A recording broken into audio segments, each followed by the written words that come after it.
चॅनलवर आज मी तुम्हाला पंडित नेहरू यांच्याविषयी थोडीशी माहिती सांगणार आहे। मोतीलाल ज्याचे पिता गांधी, ज्याचे गुरु ते आहेत आपल्या सगळ्यांचे लाडके चाचा नेहरू।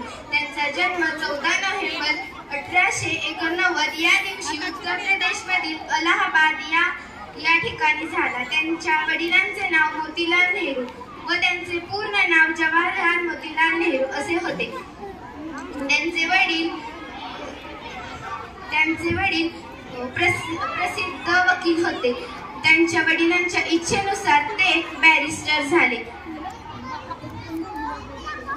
पंडित नेहरू यांना वकिली करण्यापेक्षा भारतातील स्वातंत्र्य लढ्याची चळवळ अधिक आवडू लागली। तेव्हा त्यांनी महात्मा गांधी यांच्याबरोबर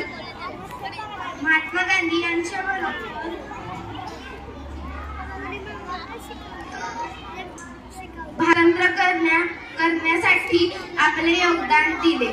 धन्यवाद।